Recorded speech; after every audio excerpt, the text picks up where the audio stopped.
Zumana Treta te wasolonga. Zumana Treta be bo. Foli fɛn min b'a bolo. Foli fɛn b'a bolo. An bara foli fɛn tɛ. Aw ta tɛ. Ayi ni t'anw bara foli fɛn. Ayiwa. Zumana be bɔ dugu min na a fɔ ma ko Jemde. Jemde a bɛ Masina mara la Segu mara kɔnɔna la. En réalité Soku ye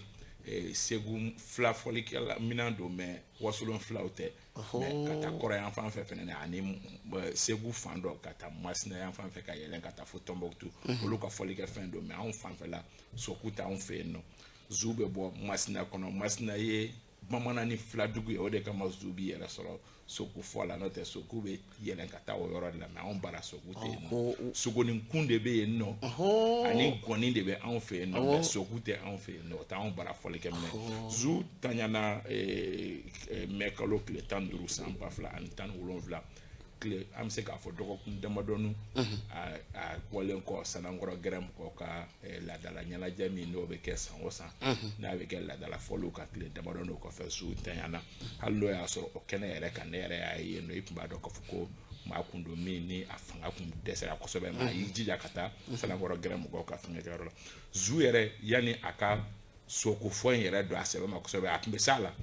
mais chauffeur de kun don camion ba chauffeur. Zu Treta a bɛ fɔ a ma ko Soku Zu. Zu tun bɛ Burkina, Côte d'Ivoire, Lomé. Jeli Dawuda Danbɛlɛ b'o chauffeur ba minnu fɔ Zu tun ye olu dɔ de. A tun bɛ mobiliba boli de kɛ camion ba ninnu a tun b'olu de boli mais ka bɔ o wagati a ka Soku bɛ k'a kun ni dugu tilala a b'a ka Soku fɔ kɛ. O kun ka di chauffeur ye kosɛbɛ surtout n'u tun bɛ convoi la n'u nana ka n'u sigi Zu tun b'a ka Soku la a bɛ Soku jouer dugu tilama fɛ kuma dɔ la u bɛ content kosɛbɛ fo ka n'a b'o la a yɛrɛ nana ka na bɔ mobili boli yɛrɛ la siɲɛ kelen k'a ka baara ye fɔlikɛla ka dɔgɔ Mali kɔnɔ Zu m'a ka Soku don min ka fɔli kɔnɔ k'a daminɛ Umu Sangare ka taa bila Ali Farika Ture yɛrɛ fɛnɛ à l'initial Ali Farika Ture fɛnɛ sɔnni a ka guitare ni fɛnw fɔ Ali Farika Ture fɛnɛ kun bɛ nin de fɔ Soku in de fɔ mais olu bɛ tɔgɔ wɛrɛ fɔ a ma min tɛ Soku ye donc Ali Farika Umu Sangare Sali Sidibe ka fɔli fɔlɔ olu bɛɛ ye Zu ka Soku de wɔkɔrɔ o de bɛ k'e ɲagami a bɛ k'e bɛ k'an bara fɛn tɛ Zu ye ensemble instrumental fɛnɛ kɛ n'a ka Soku ye a ye fɔli kɛ mɔgɔ caman nɔfɛ Zu ni a ɲɔgɔnnaw olu mana tanya i b'a fɔ ko Amadu Ampatɛba y'a fɔ cogo min o ye gafe mara yɔrɔ belebeleba de tununen parce que Zu ninnu bɛ fɔli kɛ minɛn dɔ fɔ min fɔbaga ka dɔgɔ bi denmisɛnninw ma a ta u nɔfɛ chaque fois que mɔgɔ kelen bɛ bɔ a la i b'a fɔ ko fɔli kɛ minɛn in tɔ bɛ tunu ka taa bi n'i mago bɛ ka Soku don i ka fɔli kɔrɔ i b'a ɲini k'a ɲini a damadɔni dɔrɔn de bɛ yen n'olu fana ntanyana dɔrɔn o bɛ kɛ Soku ko bannen o de kama ministère de la culture kan k'i jija aujourd'hui mɔgɔ min bɛ Soku fɔ ka olu lana hali ni mɔgɔ kalannenw tɛ ka cours d'u ma INA la Institut national des arts ani conservatoire la ka cours d'u ma mɔgɔ bɛ se ka kɛ école maître ye k'a sɔrɔ i tɛ mɔgɔ kalannen parce que ni ma tɛmɛ nanzara kalan fɛ i ma tɛmɛ nanzara kalan fɛ ni minɛn ninnu bi u kan ka kalan INA la pour que don dɔ Soku kana tunu mais an bɛ ka taa bolo min kan Zu ninnu taara dɔ wɛrɛ o bɛ ka taa c'est vrai que a dɔw bɛ yen nɔ togodaw ni fɛnw kɔnɔ minnu lakodɔnnen yɛrɛ tɛ mais u kan ka recenser ka na n'u ye u ka se ka Soku cours kɛ denmisɛnninw kun pour que Soku kana tunu n'o tɛ an bɛ san 10 kɛ yɔrɔ o yɔrɔ o b'a sɔrɔ Soku fɔla tɛ yen n'o kɛra Soku bɛɛ bɛ gulon ko fɔlifɛn fana gansan tɛ dɛ fɔlifɛn gansan tɛ o de y'a koma yɔrɔ ye sifinw tɛ girin ka dɔw fɔ mais a bɛ kalan sifinw tɛ girin ka dɔw fɛ dɛ Zu ninnu y'a kalan cogo min bɛɛ fana bɛ se k'a kalan o cogoya ni dugu tilara a tanaw ni a mamafɛnw ani fɛn minnu kan ka k'a la n'olu fɔr'i ye i bɛ se ka don a la o fana ye tiɲɛ ye hali bi Ala ka hakili ɲuman di an bɛɛ lajɛlen ma nin tun ye ka dɔn fɔli duman kɔni kɛrɛnkɛrɛnnen b'a dɔn a fana ye faamuyali caman sɔrɔ Soku kan a fɔbaw hali bi an b'a f'u ye k'u jija hali bi u ka fɔlifɛnw kan sisan min ye Mohamed Kasim Jire jɛkulu min bɛ yen n'a bɛ wele ko Mouvement Sentinelle Mali Kura o maa ɲɛmaa don ani Isa Kaba ye ɲɔgɔn sɔrɔ nɛgɛjuru sira fɛ an ka jɛ ka ɲɛmada u ka ɲɛfɔli kan.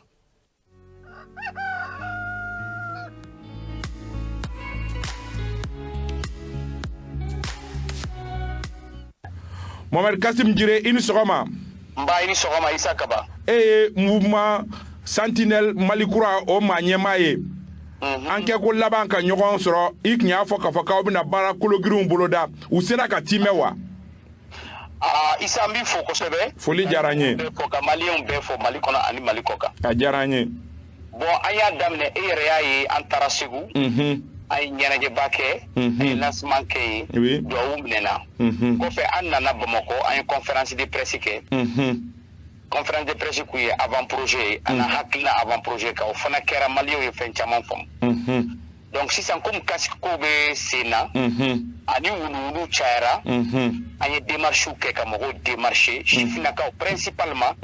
ka jirula ko jamana bɛ yɔrɔ min an kan k'an tɛgɛ di ɲɔgɔn ma ni mun ma ɲɛ an ka sigi an ka kuma fɔ an k'a ɲɛ o kosɔn an ye mɔgɔw démarcher o kosɔn an bɛna mɔgɔ wɛrɛw démarcher sifinnaka caman bɛ ka na an ka QG la u bɛ k'an ka hakilina faamu parce que an ka hakilina ye kelen de jamanadenw bɔra mun kosɔn Mali président ko k'ale b'o de lafasa a bɛnna mɔgɔ ma o a ma bɛn mɔgɔ ma o kɛlɛ k'an b'o kɛ ayiwa parce que n'an m'o kɛ kun wɛrɛ t'an na ayiwa an y'a ye k'a fɔ aw ko aw bɛ jamanakuntigi ka kumakan min n'a y'o fɔ ko sifinnakaw ka dɛmɛ don ko aw bɛ o de kɔ an y'a ye k'a fɔ aw ni jɛkulu dɔw gɛrɛla ɲɔgɔn na jɛkulu minnu n'olu y'a laɲini ko Asimi Goyita yɛrɛ ka kɛ candidat ye aw bɛ o hukumu kɔnɔ wa ne ye mun fɔ n ko ni démocratie ye tiɲɛ ye le pouvoir du peuple par le peuple et pour le peuple. Ni jamanadenw ko maa mun ka kɛ président o de bɛ k'a ye. Awɔ. Mais il faut que i ka yɛlɛma hɔrɔnya ka k'i bolo. O kɛra diɲɛ bɛɛ kɔnɔ. Diɲɛ bɛɛ kɔnɔ. Bɛɛ b'o kalama. Ayiwa. Nanzaraw yɛrɛ taara jamana wɛrɛ ka mɔgɔ imposer. An b'o dɔn. Donc u kana n'a fɔ an ye ɲamaliyɛnw de bɛ décider n'o moment sera ni maliyɛnw ko maa mun ka taa. Anw sifinnaka 75% n'o tigi ka ɲi a ka tamasiyɛn ka ɲi an bɛ tugu o kɔ. Ayiwa nka o tɛ Asimi ka candidat ko kuma ye aw tɛ n'o campagne kɛ pour le moment wa. N bɛ mun f'i ye. Ni mɔgɔ bɔra Mali la. Mun sera ka ko kɛ ani année. Mun deli ka kɛ dans 30 ans. N'o ko ko hali sini k'ale b'a la. Ne tɛ o maliyɛnw de ko k'u b'a la. Étude de kɛra Freddy Seyberg de y'a fɔ ko 95% des Maliens u sɔnna u ka président hakilina ma. Démocratie ye mun ye. N'i bɛ fɛ ka kɛ candidat i bɛ na de o. Ni fanga b'i la i bɛ na. Ni maliyɛnw ko k'o don i bɛ taa. C'est tout. Ayiwa bibi plus nous permettre que mɔgɔ kana berner k'a fɔ an ye ko il faut que ni non jamanadenw bɛ mun fɛ o de bɛ kɛ. Ayiwa bibi na actualité ye min ye o ye k'a fɔ premier ministre Choguel Kokala Mayiga a seginnen don ka na nka halisa colonel Ablaye Mayiga o bɛ intérim na aw hakilina ye jumɛn ye o kan aw ye hakilina miiri kɛ a ko kan wa aw bolo baara in taabolo kan ka kɛ jumɛn ye sisan. An hakilina ye mun ye an k'an fa Choguel fo. A ye mun jira Mali la a y'a jira k'a b'a ka jamana fɛ. Awɔ. Wa hali sisan maliyɛnw y'a fo. Bi ala y'a kisi a nana. Mali président de y'a a kɛ premier ministre ye. A n'o ye ɲɔgɔn ye. U bɛ kuma mun fɔ anw t'o dɔn. An bɛ mun dɔn u fila hakilina an ye baara k'o o de kan durant une année diɲɛ bɛɛ ko Mali. Donc ne fɛ une équipe qui gagne là. Mɔgɔ t'o changer o. Ni fulu bɛ yen an b'o ɲɛnabɔ de an bɛ du de kɔnɔ. A banna n'a ɲɛnabɔra maliyɛnw b'a faamu. Ni mun ma ɲi o bɛ fɔ ɲɔgɔn ye. O dɔrɔn de don. Wa maa mun y'a remplacer fana bɛɛ y'a ye a y'a seko kɛ. Donc maliyɛnw b'u yɛrɛ y'a la. Maintenant ni fulu minnu bɛ yen mun ma ɲɛ gouvernement kan ka janto jamanadenw de ma. On gouverne avec le peuple ni jamanadenw ko fɛn mun ma ɲi u k'o to yen. Parce que mɔgɔ minnu bɛ k'a fɔ a ma ɲi aw k'a faamu ko mɔgɔ bɛ kɛ jukɔrɔ yɛrɛ k'a déstabiliser. Awɔ. Donc il faut gouverner avec le peuple. Qui gouverne avec le peuple o tɛ tunu. Ayiwa. Voilà. Ayiwa welekan jumɛn b'aw bolo ka ɲɛsin jamanadenw ma an bɛ lahalaya min kɔnɔ bi na. Welekan ye la seule alternative politique. De sortie de crise à République du Mali. C'est le chemin de la paix. Le vivre ensemble et la cohésion sociale. Mɔgɔw ka bɛn. Ka kuma. Ka ɲɔgɔn faamu parce que an ka jamana bɛ situation mun na opportunité kelen de b'an bolo an ka se k'an ka jamana bɔ nɔgɔ la. Filanan ye mun ye Mali sifinnakaw ka casque don. Casque là c'est la vie même de l'homme. Ne ye dɔgɔtɔrɔ ye ne de b'a baara kɛ ne de b'a ye sifinnakaw de bɛ sa. Donc anw bɛ na 10 000 opération 10 000 casques de lancer sentinelle Malikura. N'Ala sɔnna. An bɛ taa yɔrɔ bɛɛ hali kɔfɛ an bɛ casque ɲini ka gouvernement dɛmɛ. Ka bɔ kuma na Asimi ko. aw bɛ ka transition dɛmɛ a ye question posé aw kana dɛmɛ ne kosɔn dɛ a y'a kɛ aw yɛrɛ ye a y'aw ka jamana kosɔn ayiwa ne vous posez pas de questions transition bɛ se ka mun ɲɛ aw yɛrɛ bɛ se ka mun ɲɛ transition ye parce que transition ye aw de ta ye aw de ye ne bila yan n'Ala sɔnna. et le peuple qui s'est levé le peuple a dicté aujourd'hui on dit avec 3 fɛn 3 de don Mali ka yɛrɛma hɔrɔnya filanan an ka choix stratégique sabanan maliyɛnw ka hakɛ donc Isa k'i fo k'i wale ɲuman dɔn a diyara n ye maliyɛnw bɛ yen an k'an tɛgɛ di ɲɔgɔn ma an ka kuma an fa politiciens ba expérience bɛ minnu na u ka gɛrɛ an na k'an bilasira n'Ala sɔnna. Mali ye anw de ta ye le Mali de sera que ce que vous en décidez n'Ala sɔnna. an b'i fo ka mouvement Sentinelle Mali kura mɔgɔw bɛɛ lajɛlen fo i tɔgɔ la. merci Isa ala k'i sara. merci beaucoup. merci beaucoup. ala k'a ɲa ka di an bɛɛ lajɛlen ma ni ka jamana in basigi ni tun ye Mohamed Kasim Jire ani Isa Kaba kɔni kumana u ka jɛkulu kunkanko kibaruw kan ani jamana yɛrɛ bɛ dabolo min kan politiko sira fɛ u ye fɛn caman fɔ ɲɔgɔn ye o ko kan n'an bɔra yen sisan an bɛna dayɛlɛ walawalali kɛnɛ ye Isa Kaba yɛrɛ bɛ kɛnɛ kɔnɔ ka ban an ka taa nɔfɛ.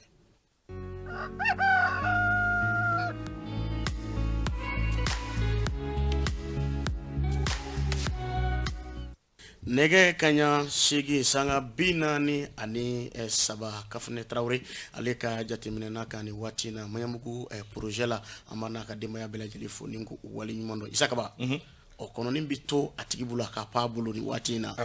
an bi fo ko kura kun foli diyara n ye n bɛ foli kura kura ka ɲɛsin aw ma ka lamɛnbagaw ni filɛbaga bɛɛ lajɛlen fo. ayiwa bisimila bi kuma se jumɛn b'i bolo. bi kuma se ye construire gracieusement an ye a ye bataki dɔ kɔnɔ an bɛna fɔ construire gracieusement a kɔrɔ ye k'a fɔ ko ka jɔli kɛ fu la k'a di mɔgɔw ma mɔgɔ minnu ni olu mago b'a la kɛrɛnkɛrɛnnenya la walima ka i ka musaka don ko dɔ la k'a di maa dɔ ma ka sɔrɔ a ma foyi bɔ a bɛ fɔ o ma ko construire gracieusement falaki k'a di mɔgɔ dɔw ma walima k'a di jɛkulu dɔw ma a bɛ fɔ o ma ko construire gracieusement an y'a fɔ commune an bɛ n'o fɔ. ayiwa n y'o fɔ ten n ko ni e kuma sen fɛn fɛn ta a n'a kɔrɔ bɛ ɲɔgɔn na a n'a tafa bɛ ɲɔgɔn na wa a takun ye jumɛn ye sɔgɔmada in na. a bɛ ɲini ka na dɔgɔkun kelen a n'a kunkan fɛn bɔ kuma dɔ bɛ bɔlɔlɔw sanfɛ a bɛ taa ni ka segin kuma min ni a ko tɔ bɛ ka juguya ka taa fɛ ka sɔrɔ ka jamana ɲɛmɔgɔw wajibiyara ka kuma a kan a bɛ tali kɛ min ye Bamakɔ misiriba ko kuma ye i b'a dɔn k'a fɔ dɔgɔkun tɛmɛnen video dɔ ni o cari la bɔlɔlɔw sanfɛ video min y'a yira k'a fɔ ko misiriba fan dɔ feerela walima ko misiriba yɛrɛ feerela n'i ye video in lajɛ a bɛ o fɔ ko mɔgɔw kun bugulen don yan nɔ ko mɔgɔ dɔw bɛ k'u dogo ka misiriba feere o kuma kɔni cayara bɔlɔlɔw sanfɛ mɔgɔ minnu ye video kɛ a kɛra du kilan fɛ video dɔ i b'a ye k'a fɔ a tigiw y'a kɛ wagati min na su kolen dɔ dɔɔni u ye video in kɛ i b'a dɔn k'a fɔ k'a tigiw bɛ k'u dogo k'a kɛ wa a kɛra gundo la u bɛ alerte min fana kɛ n'i y'a mɛn dɔrɔn i ja bɛ siran i b'a fɔ ko ko mun bɛ yen nɔ ka sɔrɔ kɛ i b'a ye k'a fɔ u bɛ ja min fana ta o ye k'a fɔ bâtiment belebele dɔ bɛ ka jɔ misiriba kɔnɔna la o b'o jaw cari k'a yira k'a fɔ ko mɔgɔ damadɔni bɛ k'u fara ɲɔgɔn kan ka misiriba feere kabako kunnafoni don maa kunnafoni don ni i ye a ye o cogoya la ten tɔ donc o video kelen kan sirajan taama bɔlɔlɔw sanfɛ i b'a ye k'a fɔ misiri comité de gestion mɔgɔw i b'a dɔn k'a fɔ misiriba c'est vrai que diinɛ ɲɛmɔgɔ bɛ misiriba la alimami bɛ misiriba la a n'a ka falako n'a ka fɛn olu commission bɛ yen mais o kɛrɛfɛ comité de gestion de bɛ misiriba ani Bamakɔ misiri tila bɛɛ lajɛlen na i t'a sɔrɔ commission de gestion bɛ yen o ni alimami tɛ kelen ye o commission de gestion président n'a a membres bɛɛ lajɛlen bɛ yen olu de bɛ ko caman ɲɛnabɔ min ye administration ye misiri gestion olu de bɛ o ko ɲɛnabɔ o ni diinɛ gestion olu tɛ kelen ye ten kosɛbɛ donc o comité de gestion mɔgɔ i n'a fɔ ninnu y'a kɛ cogoya min na olu fana y'o méthode kelen de kɛ o fana ye video kɛ ka ɲɛfɔli kɛ u ye ɲɛfɔli min kɛ o ye k'a fɔ misiri video min kɛra k'a fɔ ko misiri feerela u y'a yira k'a fɔ ko o kuma ko ni sababa tɛ bɛn ko misiri ma feere ko nka ko olu ye dɛmɛbaga dɔ de sɔrɔ dɛmɛbaga min ye a ɲini u fɛ k'a bɛ misiri ɲɛgɛn jɔ a video kɔnɔ fana u bɛ ɲɛfɔli camanba kɛ ɲɛfɔli camanba min n'u b'a yira k'a fɔ ko tiɲɛ ni ka tiɲɛ na misiri ɲɛgɛn kun sera hakɛ dɔ ma fo a kun tɛ se ka utiliser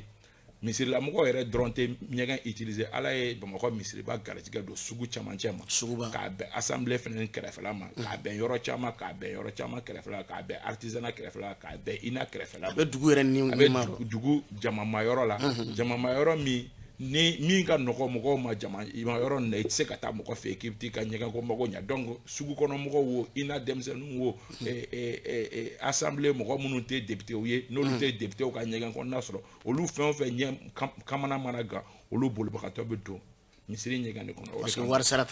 sara t'a la donc o kɛlen min kɛ misiri ɲɛgɛn na se hakɛ dɔ ma a tiɲɛna ka se hakɛ dɔ ma fo a degun bɛ se mɔgɔ ma donc ko kabi Ibrahim Boubacar Keïta ala ma hinɛ la ko bɛ fanga la wagati min o ka deuxième mandat campagne ɲini na ko o yɛrɛ taara u ka bulon kɔnɔ Turelakaw ka bulon kɔnɔ ko cɛkɔrɔbaw y'a fɔ ko ko misiri ɲɛgɛn ko lahalaya bɛ cogo dɔ la o wagati ko IBK ko k'a b'a dilan mais o dilanni o ma kɛ i b'a fɔ ko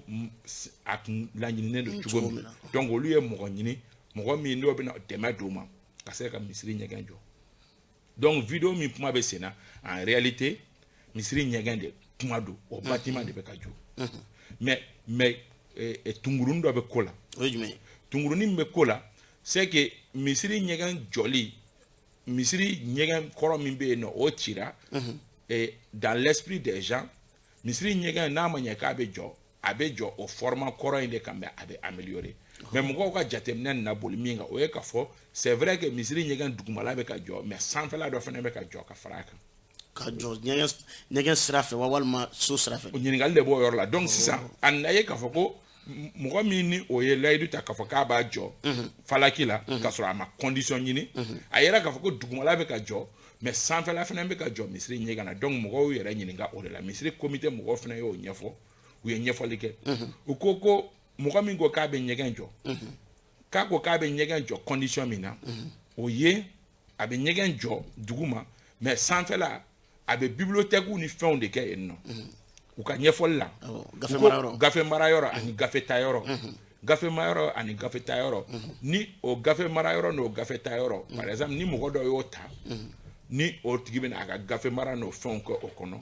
wari misɛnnin min bɛ sɔrɔ o la k'o bɛ kɛ ka misiri ɲɛgɛn entretien kɛ parce que misiri ɲɛgɛn problème ba dɔ ye entretien kɛ baliya ye parce que mɔgɔ minnu b'a kɛ olu b'a kɛ lilayi warasuli ko mais ko n'i ye mɔgɔ dɔw ta a kama yɛrɛ minnu ni sara bɛ d'u ma k'a bɛn u ka baara ma san kalo 12 u yɛrɛ b'a fɔ cogo min ko a bɛ mɔgɔw miiri kan ko makan ɲɛgɛn ninnu k'u bɛ lajɛya cogo di ko mɔgɔ minnu taara makan ko mɔgɔw de talen don u ka baara de ye ɲɛgɛn la saniya ye wa kalo sara de bɛ d'u ma o la ko donc o mécanisme ye min ye ko min ye proposition kɛ k'a ko au lieu an ka sanfɛla in to ten tɔ an ka sanfɛla in kɛ magasin dɔw ye bibliothèque bɛ kɛ yɔrɔ min bon peut-être que bibliothèque ani fɛn wɛrɛ mais o ma fɔ min fɔra o ye k'a fɔ bibliothèque bɛ kɛ yɔrɔ min o bibliothèque musaka o musaka o bɛ kɛ ka mɔgɔ minnu bɛ ɲɛgɛn entretien kɛ o bɛ kɛ ka olu musaka o bɛ don olu ka ko o bɛ don olu ka ko da fɛ donc mankan kɔni wulila minnu ye video fɔlɔ kɛ olu fana nana riposte la ko non ko n'o bɛ kɛ o kan ka ɲɛfɔ de o man ka kɛ o cogoya tɛ ko wɛrɛ de b'u kɔnɔ u bɛ fɛ ka sanfɛla in kɛ magasinw de ye ka magasinw tɔnɔbɔ kuma caman na caman donc ninnu fana b'u yɛrɛ défend a ma ɲɛ min kɔ ministère des affaires religieuses gouvernement sen donna baara la kalo in tile 25 gouvernement à travers ministère des affaires religieuses ye bataki bɔ bataki min kɔnɔ n'u y'a fɔ k'a fɔ ko olu ye kibaruya sɔrɔ k'a fɔ ko misiri baara in ko a bɛ ka to sen na ko k'a sɔrɔ k'olu tun ye bataki ci misiri comité de gestion mɔgɔw ma k'a f'u ɲɛna k'u ka baara jɔ ko k'a sɔrɔ kɛ k'u y'a fɔ olu ɲɛna ko Aruna Sawadogo tɔgɔ dɔ ko k'a bɛna misiri jɔ ko mais ko olu ko a ma ko ni a ma ɲɛ k'i bɛna misiri jɔ ko misiri ɲɛgɛn jɔ ko a nafolo kasabi bɛ ka bɔ fan min fɛ ko i ka dalu di an ma k'a fɔ ko ka bɔ yɔrɔ fɔ maaw ye k'a bɔ yɔrɔ fɔ k'a fɔ nafolo ne b'a bɔ nin nafolo de la nafolo jɛlen don n bɛ nin baara de kɛ ko k'o justifier ayiwa minisiriso y'o bataki ci k'a fɔ ko hali sisan ale ma o justificatif sɔrɔ k'a yɛrɛ lajɛ ale y'a ye ale y'o min ɲini ale ma o bataki sɔrɔ fɔlɔ k'ale y'a ye k'a fɔ ko baara bɛ ka continuer donc ko ka baara jɔ a nɔgɔni fɛ donc lajɔ ye fɛnw bɛɛ ye parti saba bɛ ko la maa fɔlɔ minnu ye video kɛ olu ko ko misiri feerela walima misiri fan dɔ feerela comité de gestion mɔgɔw bɔra olu y'u ka version fɔ olu ko misiri ma feere ko mais ko maa ɲuman dɔ de ye bɛ ka olu dɛmɛ ka misiri jɔ misiri ɲɛgɛn jɔ ka misiri ɲɛgɛn jɔ ko nka ko misiri ɲɛgɛn jɔla ko yaasa misiri ka se ka saniya yaasa misiri ka se ka saniya ko ka sanfɛla jɔ k'o kɛ bibliothèque ye bibliothèque min kɔnɔ ni nafa min sɔrɔ la o bɛ kɛ ka misiri lasaniyabagaw olu musakanin bɔ o la gouvernement fana bɔra k'a jɛya k'a fɔ ko ale kun y'a ɲini u fɛ ko mɔgɔ min bɛna misiri jɔ ko o tigi bɛ nafolo kasabi bɔ nafolo kasabi na k'a ka a justifier k'a fɔ ko nafolo lahɔrɔmalen don min n'a bɛna don misiri ɲɛgɛn baara la ko n'o baara ma kɛ ko cogoya si la ko o tigi man k'o baara ko donc ka baara jɔ gouvernement ka communiqué yɛrɛ la a dɔnna tigitigi mɔgɔ min yɛrɛ bɛ ka misiri in jɔ n'o tɔgɔ ye ko Aruna Sawadogo donc ye kuma ye. Ayiwa Isa tiɲɛ don Ala ka so don o tiɲɛ don fana yɔrɔba dɔ bi o yɔrɔ min ni maa caman bɛ girin a nɔfɛ o yɔrɔba dɔ fana jamana bɛ yɔrɔba min lakodɔn Isa nin na ɲɔgɔnna baaraw ka sigi sen kan o ka tɛmɛ maa mun bɛ yen n'olu bɛ misiri mara n'a fɛnw bɛ kɛ ka tɛmɛ olu ka sira fɛ ka na jɔli yɛrɛ daminɛ gouvernement ale nana sen don tulo la ka dɔn ko gɛrɛndɛlɛ ka se hakɛ la hali n'a sɔrɔ u ye wuli ka jɔ kɛ lajɛli baaraw la Isa ni samasamali kun ye jumɛn ye. mais samasamali kun ye min ye an bɛ cogo min sisan o de bɛ o kɛ ne y'a fɔ n'an ma an janto bɔlɔlɔ ninnu bɛ an da don kuma la misiri kunkan kuma ka i yɛrɛ sɔrɔ bɔlɔlɔ sanfɛ fo ka na a yɛrɛ sɔrɔ anw ka émission kɔnɔna la c'est vraiment décevant. Ayiwa parce que misiri ye dusukunko de ye ala ko de don mais ni a sera par média interposé an ka ɲɔgɔn jaabi o y'a bɔtɔ ye ala ko hukumu kɔnɔ u ka hakɛ to a fan bɛɛ ka hakɛ to o y'a bɔtɔ ye ala ko hukumu kɔnɔ o ye intérêt donnen jeu kɔnɔna alors que mɔgɔ minnu ye vidéo fɔlɔ kɛ n'a ye nin suguya ye ka taa bulon kɔnɔ ka taa ɲininkali kɛ nin ko masina bɛ sen na aw bɛ a kalama wa ani a y'a ɲɛfɔ an ye a ko bɛ cogo min hakili la u bɛ mago ɲɛ a la minnu fana ni bɔra ka riposter olu ka vidéo kɔrɔ ne aw denmisɛnninw aw dɔgɔninw ou bien aw masurunamɔgɔw aw bɛɛ ye misiri kelen kɔnɔ mɔgɔw ye ni olu bɔra ka vidéo kɛ ni aw y'u ɲɛda ye aw b'u wele ka na Umar a ye na an ka sigi ka kuma an ka misiri lahalaya ɲɛfɔ aw ɲɛna mais n'o fana ma kɛ fo olu fana ni sera ka solution kelen min sɔrɔ o ye ka taa vidéo kɛ k'a ɲɛfɔ n hakili la fili kɛra fan fila bɛɛ lajɛlen fɛ o hukumu kɔnɔ gouvernement fana ni misiri comité de gestion mɔgɔ ye min fɔ o fana tɛ nkalon ye ten kosɛbɛ et c'est vrai que misiri ko ye dusukunko ye mais ni expérience y'a yira k'a fɔ misiri ɲɛgɛn tora a yɛrɛ ma ten tɔ ni don min ni minnu y'a sɔrɔ olu kana a ko olu o misiri tɛ se ka sanuya wa misiri tɛ ni proposition kɛra ko ka hali magasin jɔ misiri ɲɛgɛn sanfɛ n'a magasin nafolo bɛ kɛ ka misiri entretien kɛ ne ɲɛ t'o juguman ma yɔrɔ la mais gouvernement ye min fɔ ni o jɛlen don o ye k'a fɔ nafolo kasabi bɛ ka bɔ yɔrɔ min nafolo min ni a bɛ n'a don a la o bɛ ka bɔ min n'o ɲɛfɔra sa gouvernement b'a jo fɛ gouvernement b'a jo fɛ sa bon ni ye ko selen ni niveau ma pour que gouvernement ka intervenir il faut que gouvernement fana ka tenants ni aboutissants dɔn n'o tɛ ni ɲɔgɔnna bɛ kɛ fan caman mɔgɔ caman bɛ intervenir misiriw jɔli la olu tɛ ɲininka i ka wari bɔra